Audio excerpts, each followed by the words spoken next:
Okay, so here we go. We start the game. I this was again totally just a random game that I was playing online. I didn't realize how just insane this was gonna be. So I start off with a decent hand. Basically one monster that you can essentially start off with because Ash Blossom's always good to keep in your hand, and so I had to play Junkbreaker, right? And he somehow she whatever they didn't have a card that could prevent the attack. So right off the bat we get a little bit of damage in.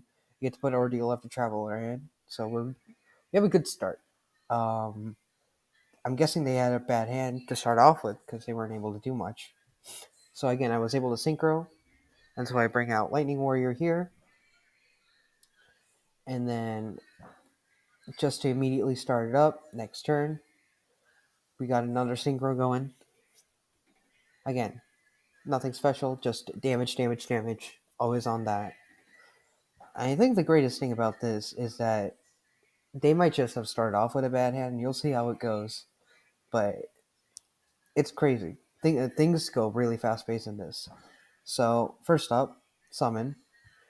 He's like, okay, no, he's going to go for a synchro summon, so he predicted that, right? So he knew what I was going to do. I wasn't sure if that was man-made or bug. Honestly, it couldn't be. I don't know.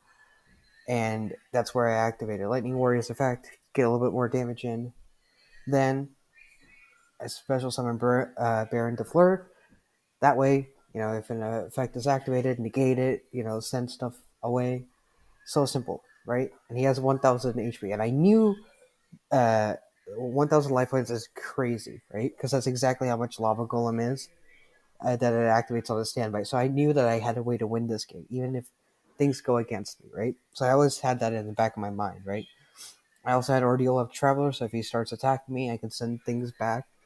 So I was pretty stacked. However, there was a part that's coming up, and it's crazy because it starts to get really intense for me because he activates tuning, and I was like, oh well, look, I have Ash Blossom, so I negated that, and I thought, oh, I mean, he hasn't been able to play any cards for so long, so he's got nothing on his hand. But then this turn right here takes so long because I guess he was just getting cards to activate. So watch this. This is an insane turn on his part. So he activates Junk Synchron to special summon a card level 2 or lower from the grave, so he can special summon another Synchron monster, right? And he uses Synchron Carrier. He changed this so that he can special summon again, if I'm not mistaken. And so special summons all these tuner monsters, which will allow him to create essentially a wall of synchro summons. I was like, all right, okay, he's got a lot of synchro summons. He's like me, he likes playing with synchros, and I was like, all right. And I looked at the attacks, and it's like, all right, maybe 3,000. He can crash with me, and then he might be able to do some damage. I was like, all right, fine. And then he just kept going and going. You can see it in this clip right here. He just kept going and going. I was like, hold on, wait, what are you doing? I was like, all right, fine, 5-star, switch it to what, 2 stars or something. All right, what's he gonna bring out? And then, and then TGI Hyper Library comes out. I'm like, all right, okay.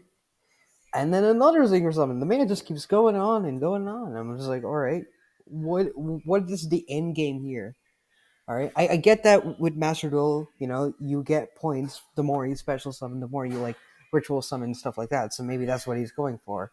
There comes a point in this game where he could have essentially won the game, but because he wanted to get as many points, there's that fallacy where once you've got like a good groove going, like right now, right, he can crash with me. Shooting Crazer can come in because again, it attacks multiple times, so I'm pretty sure he could have won right there, but he just kept special summoning more and more. I think that's really ultimately what lost him the game, and you'll see it right here.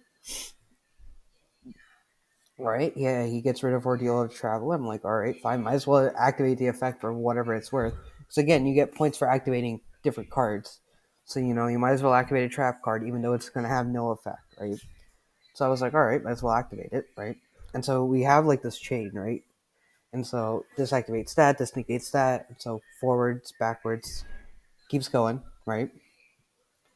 So I got points for activating that trap. But here's the thing: he's got so many cards, and honestly, the man should have been able to win right here.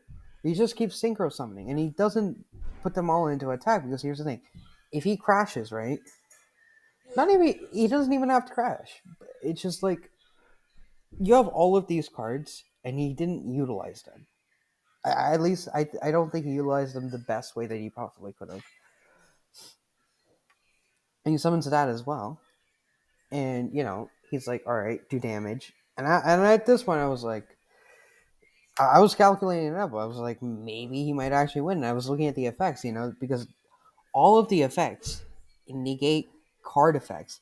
But I was able to use Lava Golem to get rid of those cards because it doesn't negate the summoning of cards, just their like card effects.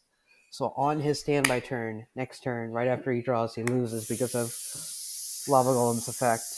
Every turn, the control of this card takes 1,000 life points every standby phase, and he just had 1,000.